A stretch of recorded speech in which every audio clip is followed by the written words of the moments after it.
देश बेचो नीति के तहत पिछले 11 सालों में बहुत कुछ बड़े बड़े पूंजीपतियों को बेच दिया गया। वेल एस्टेब्लिश्ड कंपनियां कोड़ियों के भाव दे दी गईं। बीजेपी ने अपने इसी एजेंडे के तहत उत्तराखंड में पहाड़ियों की जमीन को कॉरपोरेट्स को देने की तैयारी कर ली है। उत्तराखंड की पुष्कर सिंह धामी सरकार द्वारा बहुप्रचारित नया भू कानून आखिर अब सामने आ ही गया, जो पेश ऐसे किया जा रहा है जैसे राज्य के लिए कोई नया भू कानून है जो उत्तराखंड की धरोहर और संस्कृति का बचाव करेगा। लेकिन ये सच है? तो सच क्या है? उत्तराखंड सरकार ने जिस भूमि कानून में बदलाव को मंजूरी दी है, क्या उससे बाहरी लोग भी, उत्तराखंड से बाहर के लोग भी जमीन खरीद पाएंगे? क्या अब डीएम साहब जो पहले मंजूरी देकर किसी को भी जमीन दे दिया करते थे, अब उनके पास ये अधिकार रह गया है? जिला प्रशासन से ये अधिकार अब छीन लिया गया है। ये अधिकार उत्तराखंड सरकार के पास होगा कि कौन जमीन ले सकता है और कौन नहीं। एक डिजिटल पोर्टल लाया जाएगा जहां से पूरा प्रोसेस ऑनलाइन होगा और बाहर के लोग जितनी जमीन खरीद रहे हैं इस पर नजर रखी जाएगी। यानी अब अडानी जी अगर जमीन खरीदना चाहेंगे तो पोर्टल पे अप्लाई कर देंगे और जमीन उनको देनी है या नहीं ये डिसाइड कौन करेगा? उत्तराखंड की बीजेपी सरकार। अब सवाल ये उठता है कि पहले की तुलना में नया कानून कितना सख्त हो गया है। पहले कोई भी व्यक्ति राज्य में कितनी कृषि भूमि और घर के लिए जमीन खरीद सकता था और अब नए कानून में कौन कितना खरीद सकता है? इस नए कानून से राज्य में इन्वेस्टमेंट पे क्या असर पड़ेगा? फैक्ट्स एंड फिगर के इस एपिसोड में आई विल एक्सप्लेन।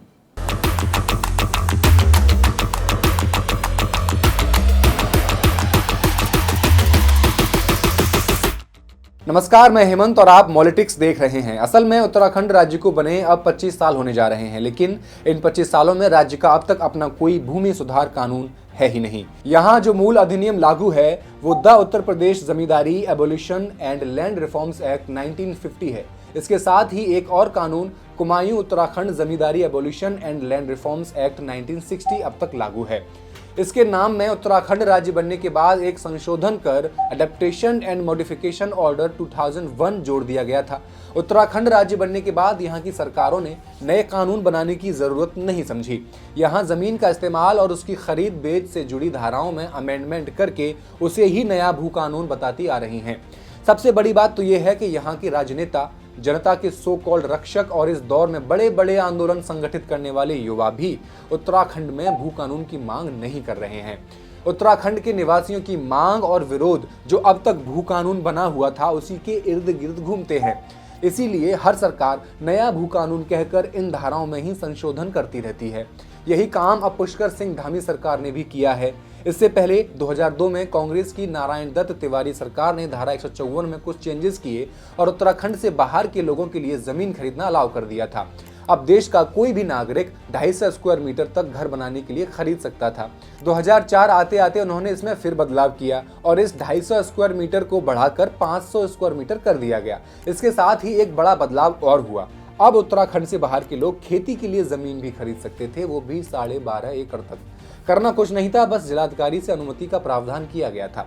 इसके बाद जब 2007 में भाजपा की बीसी खंडूरी सरकार थी तो बाहरी लोगों को घर के लिए जमीन खरीदने के लिए फिर 250 स्क्वायर मीटर की सीमा में सीमित कर दिया गया। पर इस बिंदु पर सबसे बड़ा विरोध तब उभरा जब 2018 में भाजपा की त्रिवेंद्र रावत सरकार ने इन धाराओं को बदलकर इंडस्ट्रियल पर्पज के लिए भूमि खरीद की सीमा को असीमित कर दिया था। अब कोई भी कितनी भी जमीन खरीद सकता था उत्तराखंड में। उस सरकार ने इंडस्ट्रियल सीरीज में तमाम तरह के कारोबारों को जोड़ दिया। इतना ही नहीं, पहले नियम था कि जो जमीन घर बनाने के लिए खरीदी गई है उसमें घर बनाने के अलावा और कुछ नहीं हो सकता था। आप अगर कुछ करना भी चाहते थे तो आपको एक कानूनी प्रक्रिया से होकर गुजरना होता था, लेकिन त्रिवेंद्र रावत सरकार ने ये नियम भी खत्म कर दिया। ऐसा प्रतीत हो रहा था जैसे त्रिवेंद्र रावत सरकार की यह कार्यवाही उत्तराखंड को पूंजीपतियों के हवाले करने के लिए की गई थी। खासकर ये कार्यवाही पहाड़ी इलाके में खेती की जमीन को कॉरपोरेट लूट को बढ़ाने वाली थी। उत्तराखंड के वामपंथियों की तरफ से विरोध के सुर तेज होने लगे। उत्तराखंड विधानसभा में एकमात्र विधायक कांग्रेस के मनोज रावत ने इस बदलाव का मुखर विरोध किया। धीरे धीरे ये मुद्दा न सिर्फ पहाड़ में बल्कि दिल्ली जैसे शहरों में भी उठाया जाने लगा। आंदोलन के दबाव में पुष्कर सिंह धामी सरकार ने 2022 में पूर्व मुख्य सचिव सुभाष कुमार के नेतृत्व में सख्त भू कानून बनाने का प्रचार करके एक समिति का गठन किया। इस समिति ने 5 सितंबर 2024 को 23 सिफारिशों के साथ राज्य सरकार को अपनी रिपोर्ट सौंपी। अब प्रचारित किया जा रहा नया सख्त भू कानून उन्हीं सिफारिशों का प्रतिफल है। अब उस खेल को देखें कि कैसे इस बहुप्रचारित नए सख्त भू कानून के नाम पर धामी सरकार ने राज्य के लोगों की आंखों में धूल झोंकने का प्रयास किया है। असल में त्रिवेंद्र रावत सरकार ने जमीनों की खरीद फरोख्त और भू उपयोग संबंधी जो नियम बदले थे उनमें अब धामी सरकार ने सिर्फ इतना बदलाव किया है कि असीमित जमीन खरीदने या भू उपयोग बदलने के लिए, जैसे खेती के लिए ली गई जमीन में दुकान चलाने के लिए या घर के लिए ली गई जमीन में खेती करने के लिए, अब राज्य सरकार से स्वीकृति लेनी होगी। इसमें जिला प्रशासन का कोई रोल नहीं होगा। इसमें भी जो काम पहले जिलाधिकारी करते थे वो काम अब सीधे देहरादून सचिवालय में बैठे अधिकारी ही करेंगे। यानी जमीनें तो लोग अब भी उसी तरह खरीद पाएंगे। फर्क सिर्फ ये होगा कि राज्य सरकार और संबंधित विभाग की स्वीकृति के लिए उन्हें देहरादून में कुछ चढ़ावा अलग से देना होगा। इसके लिए धारा 154 की उपधारा 2 को खत्म करके उसकी जगह उपधारा 2 को जोड़ दिया गया है। अब ऐसा भी नहीं है कि उत्तराखंड में बाहरी व्यक्ति के लिए जमीन खरीदने की सीमा तय कर दी है। वो तो असीमित जमीन अभी भी खरीद सकते हैं। इस सो कॉल्ड सख्त कानून में कहा गया है कि किसी को इंडस्ट्रियल पर्पज से असीमित जमीन चाहिए हो, आयुष, शिक्षा, स्वास्थ्य, चिकित्सा, शिक्षा, बिजनेस के लिए भी असीमित जमीन अगर चाहिए हो, कोई इंस्टीट्यूट, कंपनी या फर्म खोलनी हो, तो उसके पास अगर जमीन कम पड़ रही हो तो राज्य सरकार अपने किसी सामान्य या विशेष आदेश के उपधारा 1 में जो सीमा तय की गई है उससे अधिक भूमि हस्तांतरण का आदेश कर सकती है। इसके लिए जिस उद्देश्य से जमीन खरीदी जा रही है उससे संबंधित विभाग में जाकर आपको बताना होगा कि आप कितना इन्वेस्टमेंट कर रहे हो, उससे कितना रोजगार मिलेगा, एटसेट्रा एटसेट्रा। सरकार इसका आकलन करेगी और लैंड एसेंशियल सर्टिफिकेट जारी कर देगी। फिर इसके लिए उस विभाग का एक अधिकारी नॉमिनेट किया जाएगा जो विभागाध्यक्ष या उससे एक स्तर कम होगा। इसका मतलब साफ है कि सख्त भू कानून बताकर कोई सख्ती नहीं की जा रही है। जमीन खरीदने की सीमा कहने भर को कम की गई है, लेकिन कोई भी व्यक्ति सीमा से बाहर जाकर असीमित जमीन अभी भी खरीद सकता है, चाहे तो वो बाहर का हो या उत्तराखंड का हो। इतना ही नहीं, धामी सरकार का नया संशोधन कहता है कि धारा 154 के 2 खंड 3 के उपखंड क में जोड़ा जाएगा कि धारा 154 के रेस्ट्रिक्शंस के तहत medical health, hotel, guest house, restaurant, bar, waterfall facilities on the way, educational purposes या कल्चरल पर्पस में इंडस्ट्रियल यूनिट्स और किसी भी और स्पॉन्सरशिप के लिए, micro, small and medium scale enterprises के लिए, housing schemes of centre state के अंतर्गत या स्पोर्ट्स एकेडमी और स्टेडियम के लिए जमीन बिजनेस नीड्स के लिए उत्तराखंड में कहीं भी परचेज की जा सकती है, चाहे तो वो माउंटेन्स हो या प्लेन्स हो। इन संशोधनों में कहीं भी ये नहीं लिखा है कि इन उद्देश्यों के लिए पहाड़ में कृषि भूमि की खरीद बिक्री पर प्रतिबंध होगा, जहां पहले ही बड़ा भूमि संकट पैदा हो गया है। खंड 3 के उपखंड ख में जोड़ा जाएगा कि कोई व्यक्ति या सोसाइटी एफिडेविट देकर खेती के लिए सिर्फ हरिद्वार और ऊधम सिंह नगर में जमीन का उपयोग कर पाएगी। इसके लिए उन्हें जमीन खरीदने से पहले राज्य की पूर्व अनुमति लेनी होगी। धामी सरकार का संशोधन ये भी कहता है कि हम खंड 3 में नए उपखंड ग और घ को जोड़ देंगे।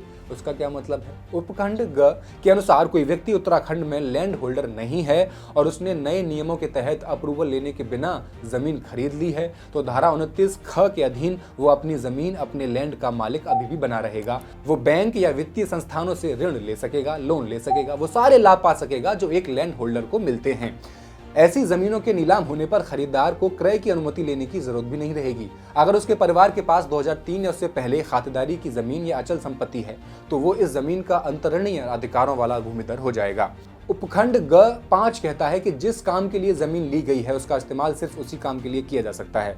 बिना सरकार की अनुमति के जमीन बेचना, दान देना या किसी और को ट्रांसफर करना संभव नहीं होगा। इस मामले में सरकार ही फैसला करेगी कि अनुमति दी जाए या नहीं। उपखंड घ 1 कहता है कि अगर जमीन उसी काम के लिए बेची जा रही है जिसके लिए ली गई थी तो सरकार की इजाजत की जरूरत नहीं होगी। उपखंड घ कहता है कि अगर जमीन किसी और काम के लिए बेची जा रही है तो पहले सरकार से अनुमति लेना जरूरी है। यानी सरकार इस बात पर नजर रखेगी कि जमीन का गलत इस्तेमाल न हो और बिना इजाजत किसी और मकसद के लिए न बेची जाए।